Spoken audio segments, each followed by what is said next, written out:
The winter of 1863 to 1864 in Dalton, Georgia, was a cold but peaceful one for the orphans.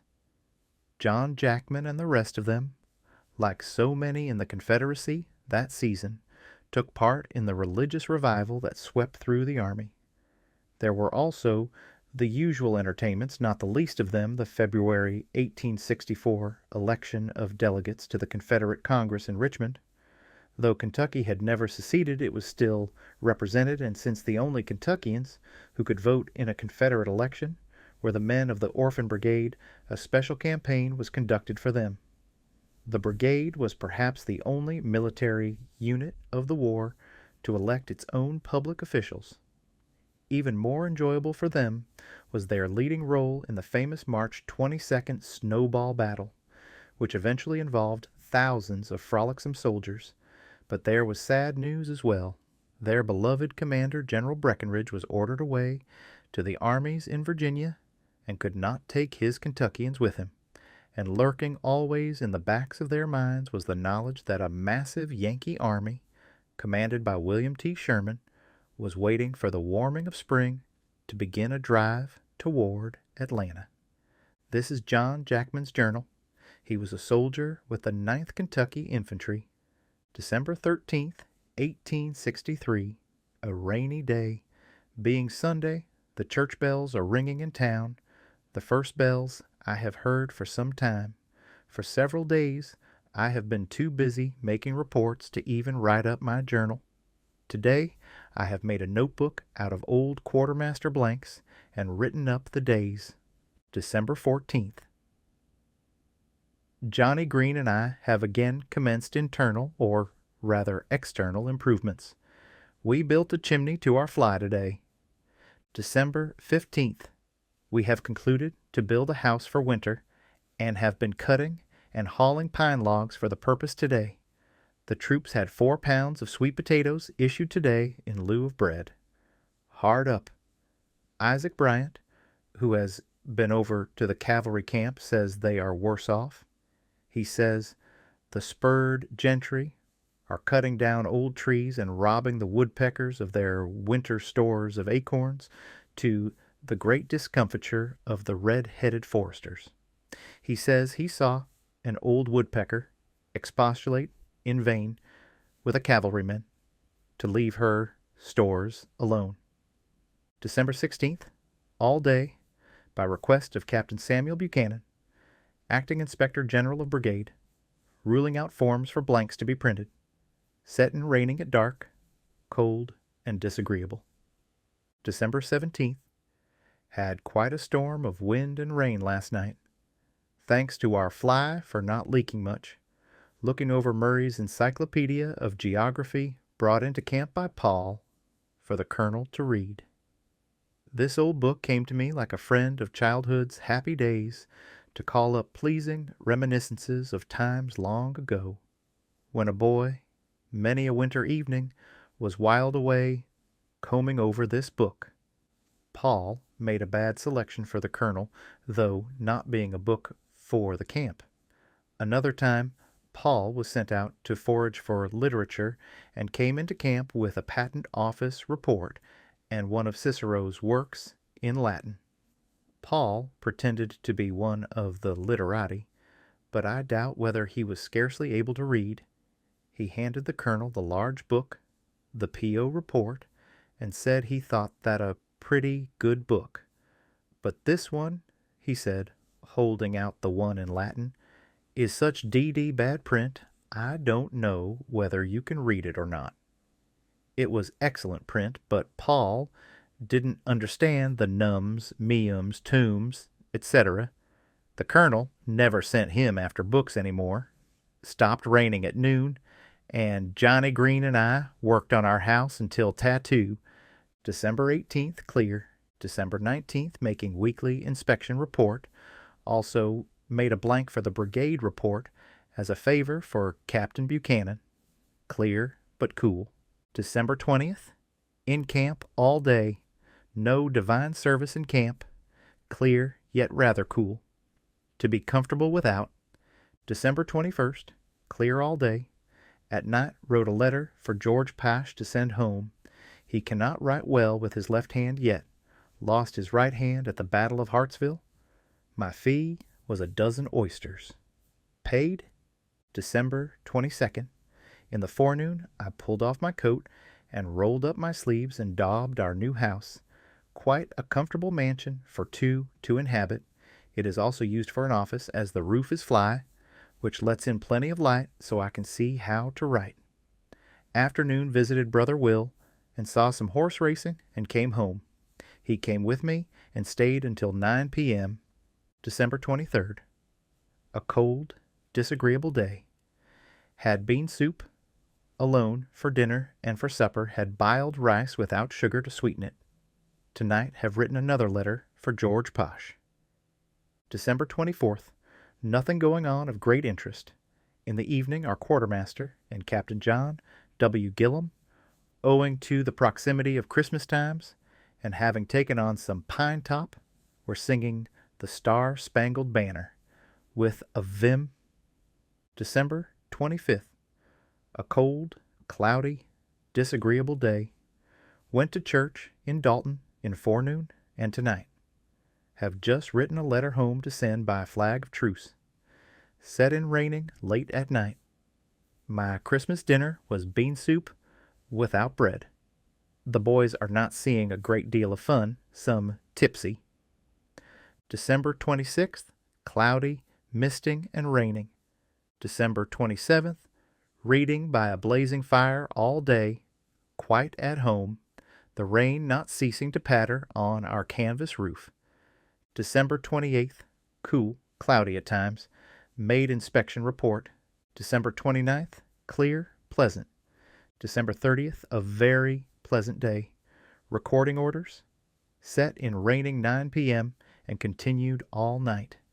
December 31st, pouring down rain all day, the wind blowing and other disagreeable things. Today, 1 year ago, we were on Wayne's Hill, Murfreesboro, listening to the music of shells. January 1st, 1864. The new year ushered in a very cold manner. Ground hard frozen this morning. The sun shone bright, yet a cool wind blowing in forenoon. Very cold tonight, out of doors. But the reckless winter winds that come sweeping over the bleak hills, roaring and snapping, screaming and shrieking through the bare branches of the old oak overhanging our abode, failed to penetrate the well-chinked walls about us. There is a fire kindled on the earthen hearth, its convivial glow lending a perfect air of coziness to the little tenement. January 2nd. Cold and clear, very cold. January 3rd. Weather more moderate today. The regiment paid off to October 31st, 1863. The commutation for clothing was also paid. I received about $33 commutation.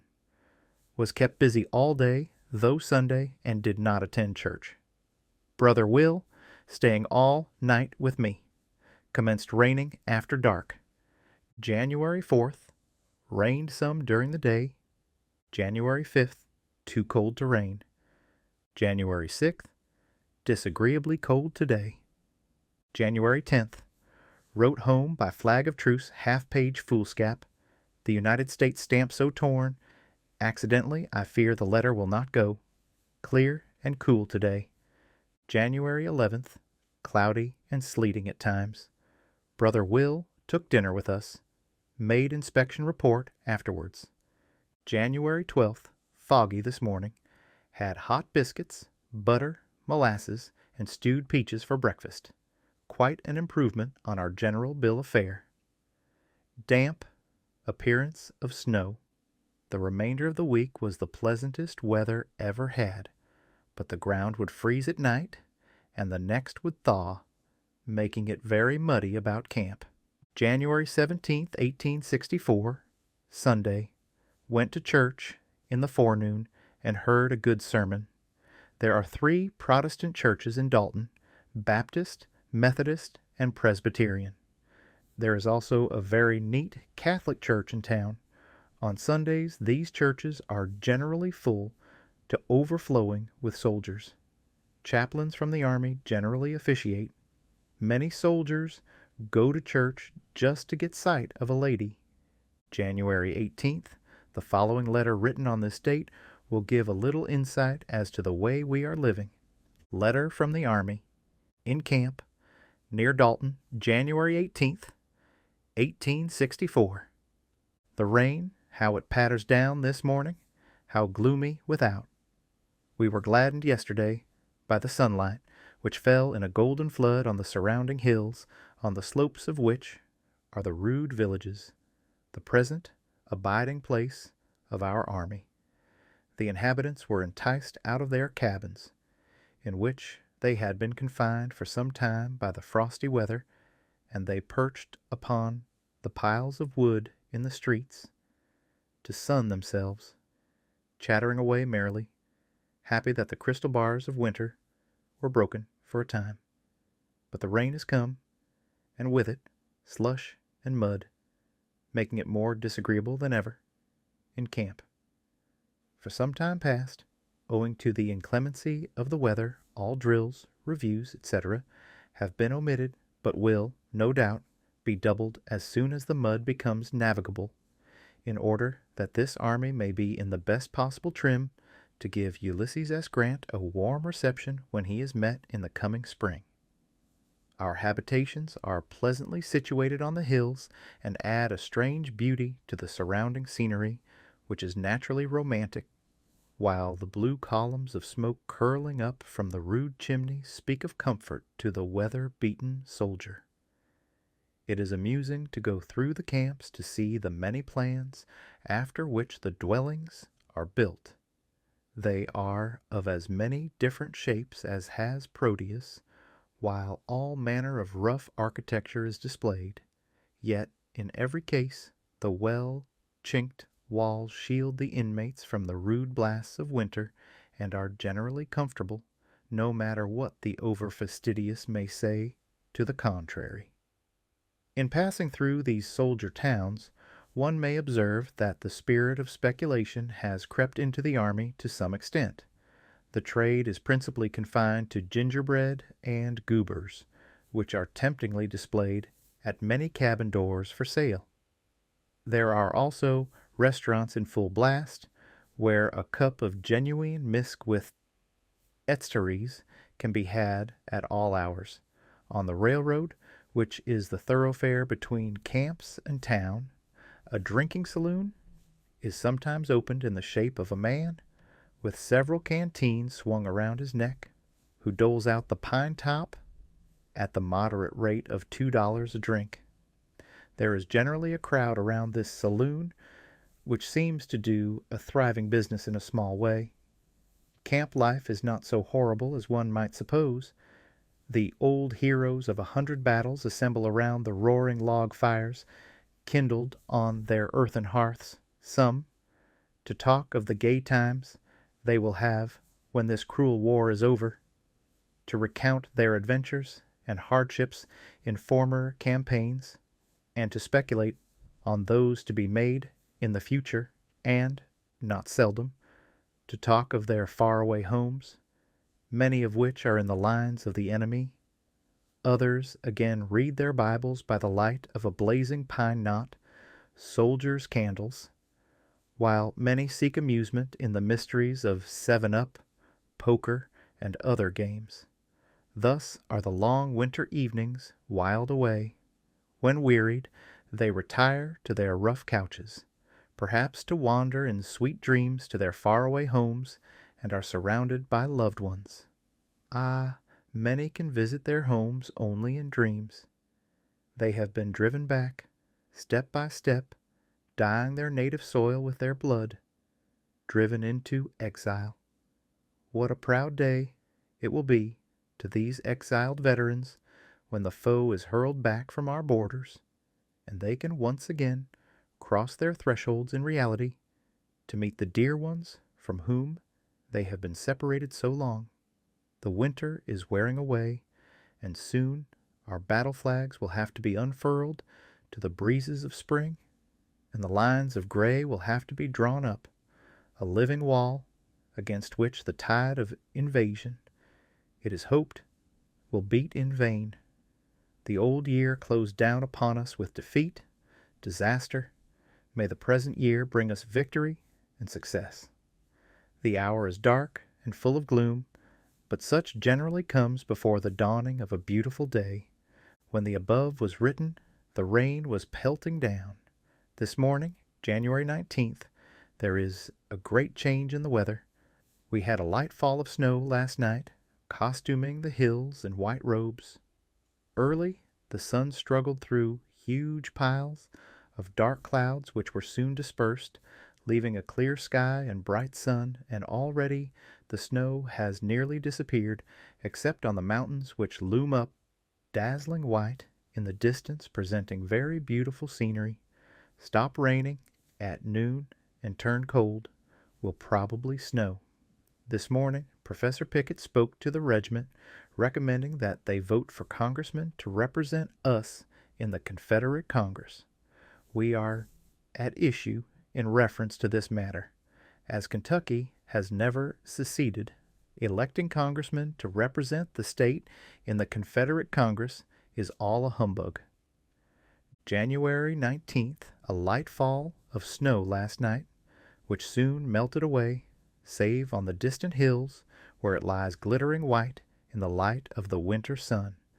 January 20th, beautiful day.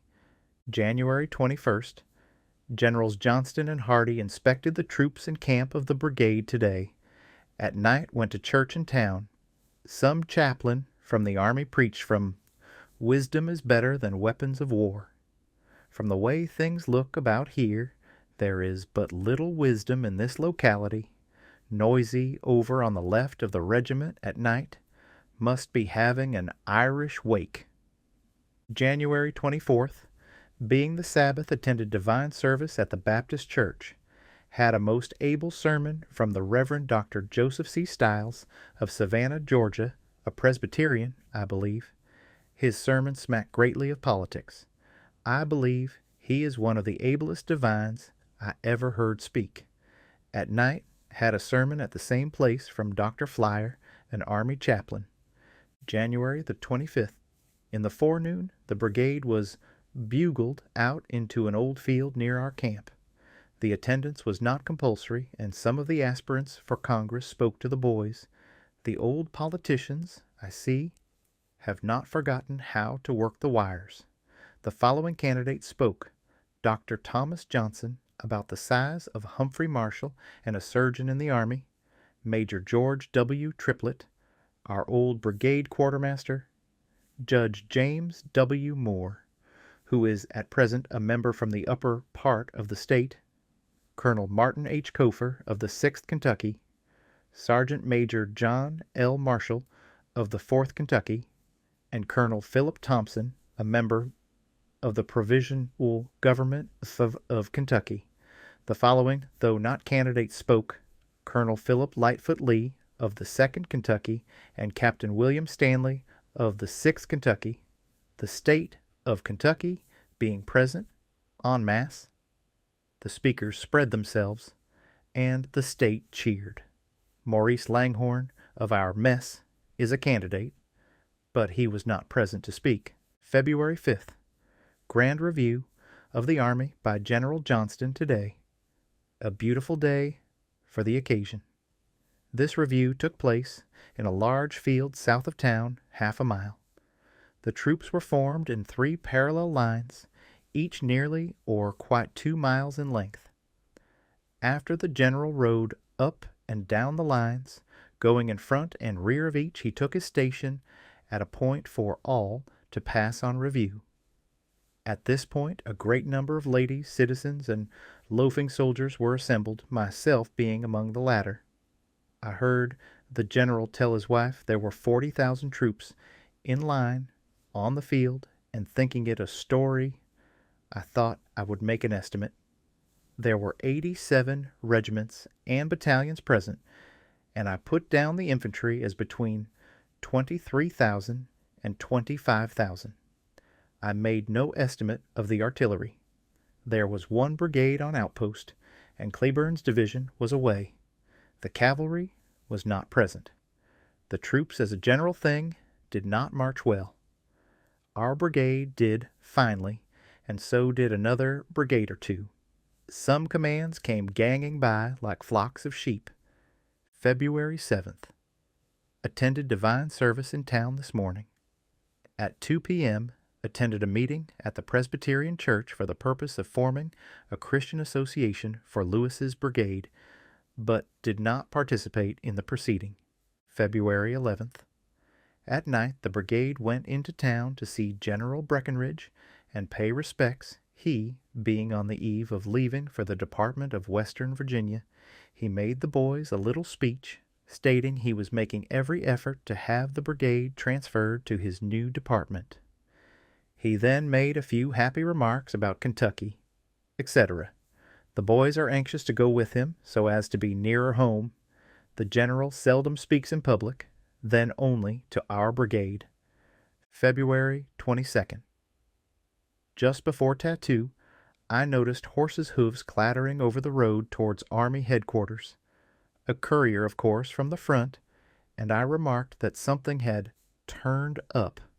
Sure enough, orders soon came in to be ready to move at a moment's notice, and to be prepared for action and to cook 2 days' rations.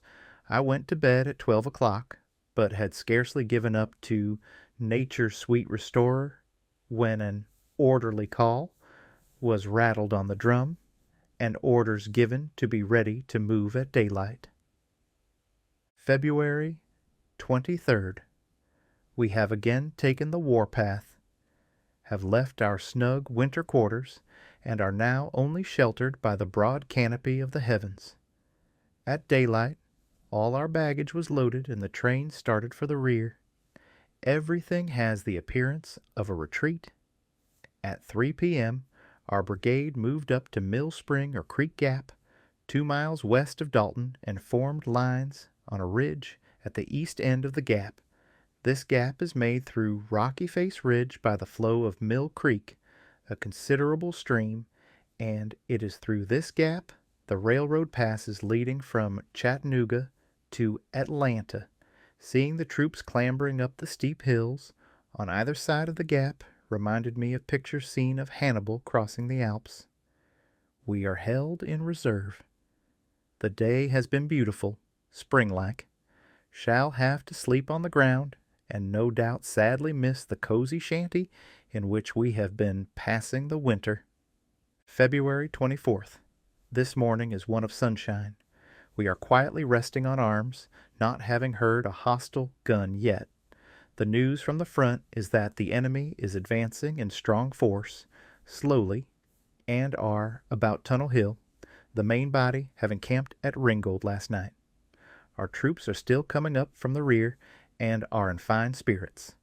Things don't look so much like a retreat now, more like fight. 9 p.m. I write by the light of a campfire. All was quiet today, save now and then the thunder of cannon would come from the front until about 4 o'clock in the evening. Then the skirmishers in front commenced a lively popping, our cavalry coming back to the rear, and one of our batteries opened in the gap. The enemy has not fired any shrieking shells yet. That is, none have come over us. We are some distance in the rear of the front line. Just before sundown, the brigade moved to the right across the railroad as a support to Stewart, who was having quite a lively skirmish. A little after dark we moved back to our old position. Clayton's brigade on the right had quite a battle this evening before sundown, the fighting taking place in his old camp. He drove the enemy back. The boys are now sleeping on their arms, taking a good night's rest, believing the morrow will bring the storm of battle. February 25th. I write at 8 p.m. Contrary to expectation, we have not been engaged today. We moved very little. Late in the evening we clambered about halfway up Buzzard Roost to our left, but at twilight came back to our old stamping ground. In the forenoon, all quiet around the lines, but as evening advanced, considerable cannonading in the gap and farther to the right. We had a few of the shriekers to pass over us in the afternoon. Saw a pretty lively skirmish to the right of the railroad this evening. Clayton again drove the enemy back on the right. Heavy fighting reported up there. A good deal of sensational from the right, in fact. All is quiet now, though a while after dark an occasional cannon was heard, and the sharpshooters would stir up a fuss. Thousands of campfires are blazing on the hills and in the valleys. Tomorrow, undoubtedly, the ball will open in earnest. February 26th, 1864. I write at 9:30 a.m., save an occasional report of a sharpshooter's gun. All is now quiet. Just as day was dawning, the skirmishers commenced firing pretty briskly, which caused the boys to spring to arms. A good reveille. Cool wind blowing from the northeast, sun shining brightly. Rumor says the enemy took Dug Gap, 4 miles to our left, yesterday evening. I had a good night's rest on a pallet of boards. 9 p.m. Nothing of interest has taken place today. There has not even been any cannonading. The skirmishers also have kept moderately quiet. Has been a beautiful day. Now the stars are twinkling in cloudless heavens. Nothing is heard, save a squeaking violin, which some soldier of a musical turn has brought out on the field with him, and the occasional hooting of an owl from the neighboring forest. The hills and valleys are lit up by thousands of bivouac fires. We moved none today. Our position is on a spur of the main hill, which spur juts out into the valley at the east entrance of the gap. At its terminus on the creek, the side is very steep, and on the side next the enemy. A few trees stand on top of the ridge, the east slope being a cornfield. February 27th. At 10 a.m. our skirmishers advanced and found the enemy had gone back during the night. I have learned the Federal Army had all passed through Tunnel Hill by 10 p.m. I have been fooled twice in this movement. First I thought we were going to retreat back towards Atlanta. Then later I thought we were going to have a big battle. We neither retreated nor had to fight much. Pretty day. February 28th. At 10 a.m. marched back to our old camp, which we found in status quo, and the wagons back. It did not require us long to go to housekeeping again. February 29th. Commenced raining last night and continued through the day until late in the evening, when the weather turned cold, wintry. Lucky for us, we are in camp. Received a letter from home, dated February 3rd, sent by flag of truce. Read it over a dozen times. The second letter received by flag of truce. March 2nd, clear and cold. Wrote a letter home. Also wrote one for George Posh. March 6th, Sunday. Attended church in Dalton and heard a very good sermon by the Reverend Dr. John B. McFerrin, formerly editor of the Methodist Christian Advocate, Nashville. Went again at night. Reverend Charles C. Weaver of Georgia spoke.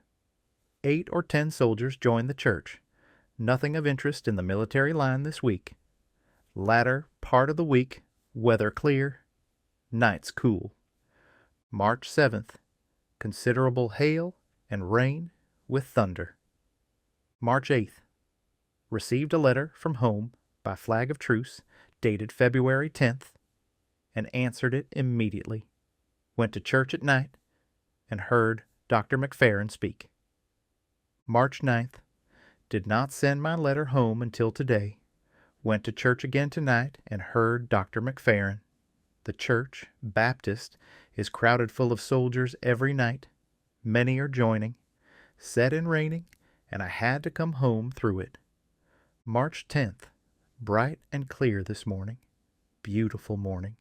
Received a letter from my old friend Jerry Leggett of the 4th Kentucky Cavalry. Brother Will called to see me at noon and remained several hours. His command will start tomorrow for the rear to recruit. March 13th, Sunday. A beautiful day.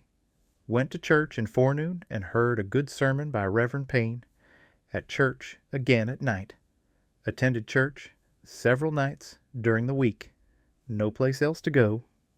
March 14th. Wrote to Jerry Leggett. Fine weather. Looking for a letter from home. March 20th. Went to the Baptist Church in forenoon to hear Brigadier General Pendleton, Chief of Artillery in Lee's Army, preach.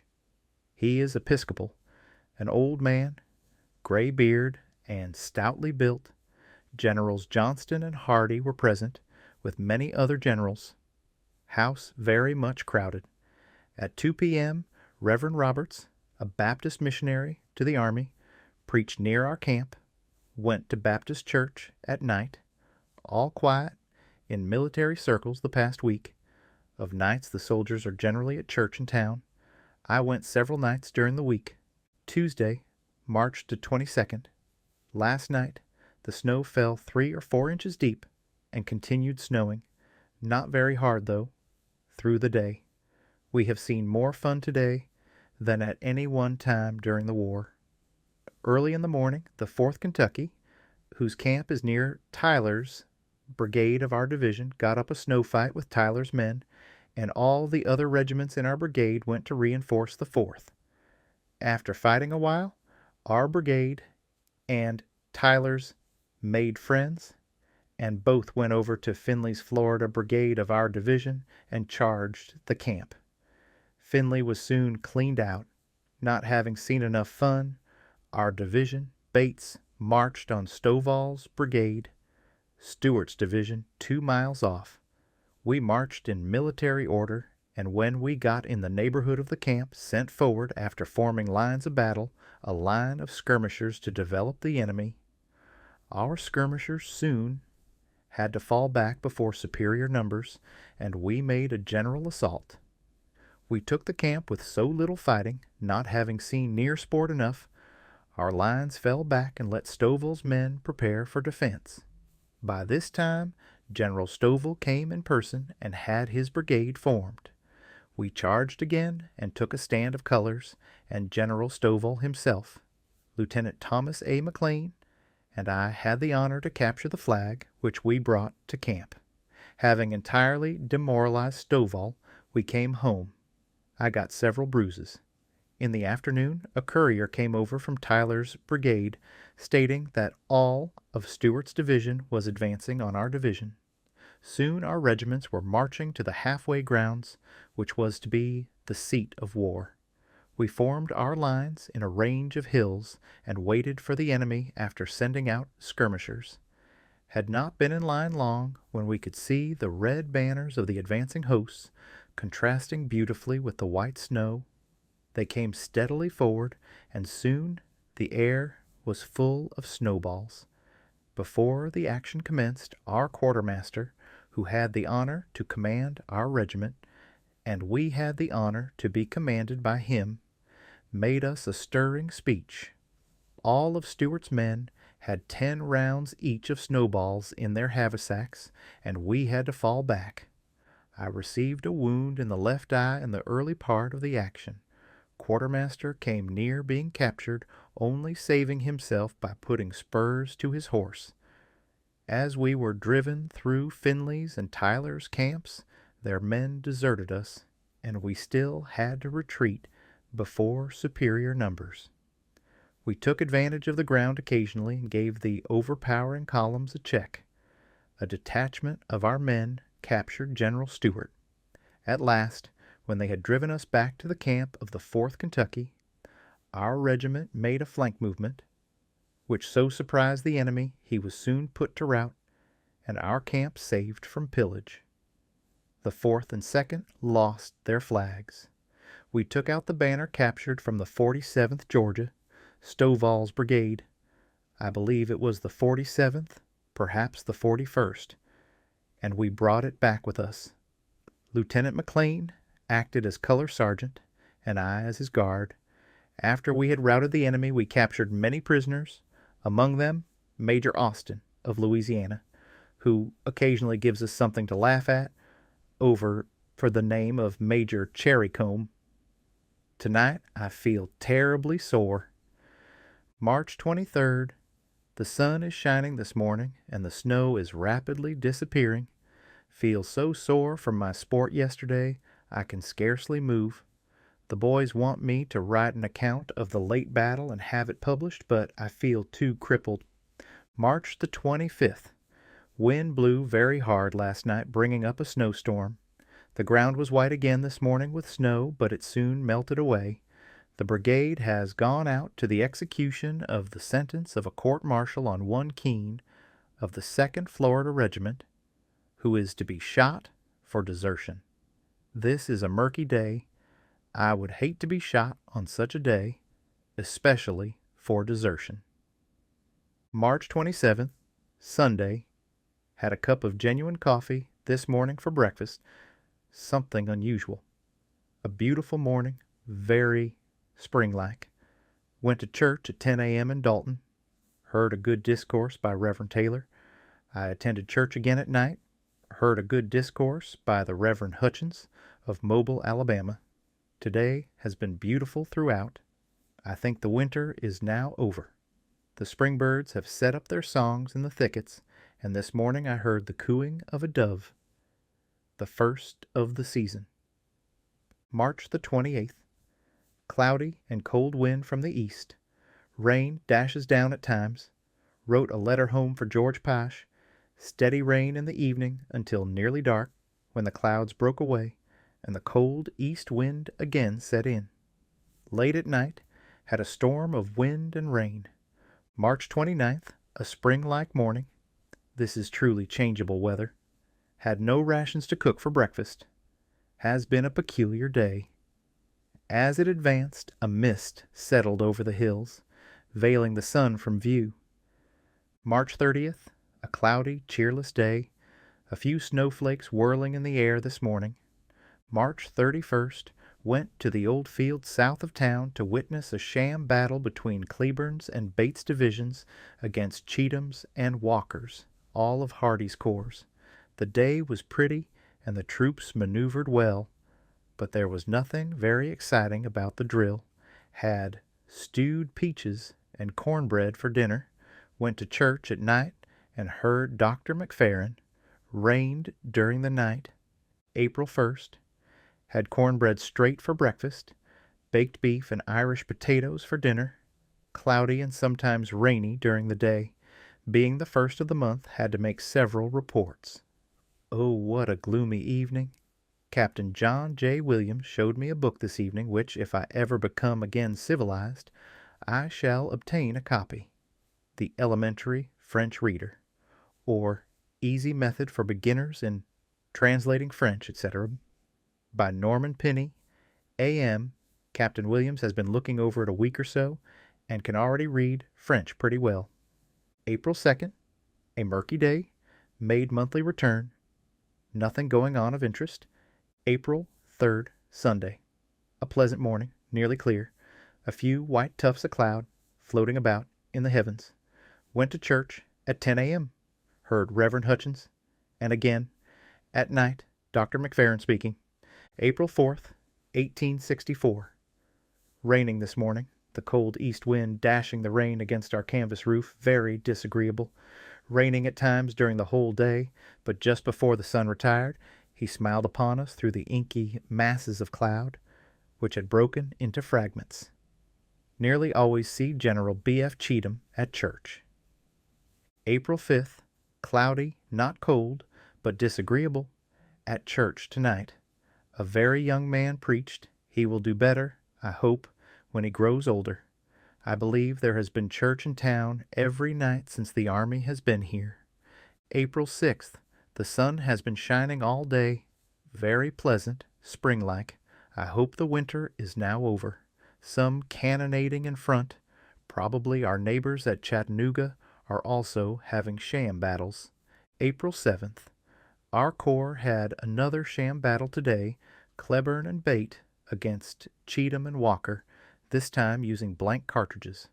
Many people were on the ground to witness the scene. Ladies from nearly every city in the South, or in Georgia rather, were present. The spectators were on a hill hard by where they could see all the maneuvering. The firing sounded very much like a battle. The cavalry charged our division, and we were formed in oblique squares. Our boys shot wads at the spurred gentlemen and wounded one or two pretty badly.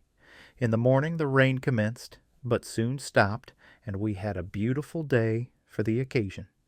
Clouded up again in the evening. April 8th. Raining this morning, being a day for fasting, etc. Went to the Baptist church at 10 a.m. and heard a young preacher. At 3 p.m. had a discourse from Reverend Dr. Teasdale, or Tesdell, a Baptist minister from Mississippi. He is a venerable-looking man and a man of great intelligence. Had showers during the day, and after dark, the rain poured down in torrents for a few hours. April 9th. The sun is coming up clear and bright, and the birds are singing merrily. Happy, it seems, the rain is over. Clouded up in the evening. Went to church, and had to come home through the rain. A cold north wind blowing. April 10th. Sunday, cloudy, wind from the east. Every Sunday morning have general inspection of arms, quarters, etc. at 8 o'clock. Went to church in town. Dr. Teasdale spoke. At night went back again and heard Brigadier General Lowry of our army, a Baptist. He is a close reasoner and spoke eloquently. He seemed in earnest, not merely speaking that the boys might hear a general. He is a tall, military-looking man, about 30 years of age, from appearance. I am not sure, but I believe he is from Alabama. April 11th. Beautiful this morning. The birds seem rejoicing, as well as man, at the return of pleasant weather, for they are singing merrily enough. Heard Reverend Worrell, an editor. He edits the Soldier's Friend, published at Atlanta. I don't think him of much force. Wrote home. April 12th. Raining this morning at daylight, but cleared up again. Showers during the day. Went to church at night through the rain, but when I came back, the moon was shining brightly. Dr. Teasdale spoke. April 13th. Beautiful day throughout. The flowers are blooming and the trees leaving out. I welcome the springtime. At night went to church. Reverend Roberts spoke. He is an old chap full of zeal. Lives at LaGrange, Georgia. April 14th. Cloudy this morning. Looks like rain. At night went to the Methodist Church. The different denominations have been meeting at the Baptist Church until now. They have gotten up a row and have divided off. I did not learn the man's name who preached. April 15th. Rained a little in the morning, but turned out to be a delightful day. April 16th. Pretty morning. Have not had any newspapers for a week, owing to the strike of the printers at Atlanta. I feel at a loss without the daily papers. Don't know what is going on in the world.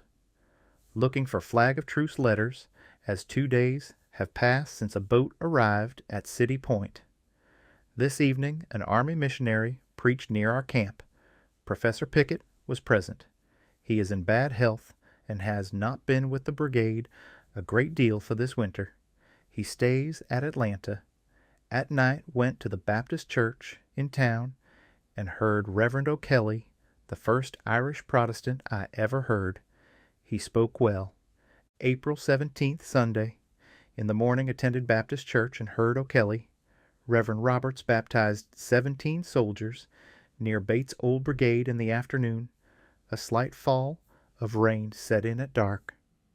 April 18th. Clear today, save at noon. Had an April shower and some thunder. Cool wind from the north tonight. Heard General Lowry preach at night. April 19th. Cloud and sunshine, cool wind from the north. General Johnston reviewed the army today on the usual grounds. The troops did pretty well, seem in good spirits. April 20th. Clear and more pleasant today. Our neighbors at Chattanooga must be having another sham battle, as I hear heavy firing of artillery in that direction. April 21st. Cloudy and cool wind from the east. Artillery firing towards Chattanooga again today. We have been living better of late, as rations of hams are issued instead of blue beef. Had a shower of rain at 4 p.m. clear tonight, the moon shining brightly. I hear a whip-poor-will back of our cabin tonight, the first one I have heard this spring. April 22nd. A nice breeze from the south today. Heard Chaplain Miller of the 5th Kentucky at the Methodist Church tonight. April 23rd. Received a letter from Jerry Leggett. Clear in the morning. A strong breeze from the south set in at noon, and now a few fleecy clouds are floating about. I have been watching their shadows fleeting over the plains and clambering the sides of the distant mountains. Tonight, Parson H. Kavanaugh, Jr. of the 6th Kentucky spoke at the Methodist Church. He is a nephew of the bishop. I don't think he has inherited much of the bishop's talent. Sunday, April 24th. Raining this morning, cleared up about 10 a.m., and I went to church, heard Chaplain Miller. In the afternoon, Professor Pickett immersed 7 soldiers near camp. At night, went to the Methodist Church and heard Dr. Hamilton. He is an intelligent speaker, has a very peculiar delivery. April 25th. Wrote to Jerry Leggett. Dull in camp, a nice spring day. April 26th. At night went to the Presbyterian Church and heard a very intelligent man. April 27th. A lovely day. Some cannonading in front about noon. Flag of truce letters have been coming several days, but I do not receive any. George Pash received one from home, and I answered it for him hastily. He is not able to write well with his left hand yet. Tonight, at the Presbyterian Church, and had a sermon by Reverend Harris, or Harrison, a refugee from Knoxville, Tennessee, formerly from Harrodsburg, Kentucky. April 28th. Received a letter from home this morning by flag of truce. Answered it hurriedly tonight. Did not send the letter written for Jerry Leggett today. A beautiful day. April 29th. Cloudy this morning. Cannonade in front. Sent letter to Jerry Leggett and won home. Received orders to be ready for action. About 10 a.m., the enemy made a dash on our front and captured some of our cavalry. Reported this evening they have gone back. Went to Baptist Church and heard Old Man Roberts. Rained very hard late at night. April 30th, bright and clear this morning. The shower last night has freshened things up. Showering during the day. At night, went to Baptist Church, and as I was coming back, heard such a shooting and yelling over at Tyler's, Bates Old Brigade. I thought our blue friends were paying us a night visit. But before retiring, I learned the soldiers were tearing down some pillories which had been erected in the brigade. The boys call this kind of punishment trying to pass the board. Such things would not be permitted in our brigade as the erection of such contraptions. Sunday, May 1st, a beautiful day. Went to Baptist Church 10 a.m. and Old Man Roberts preached a very good sermon. Then John Green and I took a stroll around the lines, which, to the right of town, are strongly fortified. In the evening, went to baptizing near Tyler's brigade. Chaplain Tompkins of Finley's brigade immersed 25 soldiers. Went to Baptist Church at night. May 2nd. Cool, though pretty morning. About 10 a.m. received orders to be ready for action at a moment's notice. Just before the order came, we heard guns at the front. A few minutes after, we fell in and marched out through Mill Creek Gap, or nearly through the gap, and halted in the road. While standing in the road, a cold shower of rain fell, which drenched us to the skin. Soon after, we about-faced and returned to camp. Seeing Joseph E. On the train, going towards Tunnel Hill, the boys gave him a cheer, which he acknowledged by taking off his hat. Clear and cool this evening. The cause of our move this morning was our cavalry being driven through Tunnel Hill. The Federals immediately went back. May 3rd, clear and cool this morning. Frost last night. Tonight went to the Methodist church and heard a sermon by a stranger. All has been quiet in front. May 4th, warm, lazy day. The regiment went out this morning at 8 o'clock to work on fortifications, to be back this evening. Such a lazy day, I thought nothing would move, but orders have just come in to be ready in a moment's notice to go in. Our pickets reported driven in on the Cleveland Road. The regiment came in at 4 p.m. May 5th, all quiet today. Went to Baptist Church tonight and heard Reverend Roberts. Pretty day. May 6th, beautiful day. All are expecting the ball to open soon. There is no telling these times what is going to take place. I don't think there will be much fighting for several days, and I doubt that we fight at all about Dalton. We may go out to see our neighbors. This concludes the 10th part of the story. Thank you very much for listening. Please subscribe for more stories and leave a comment.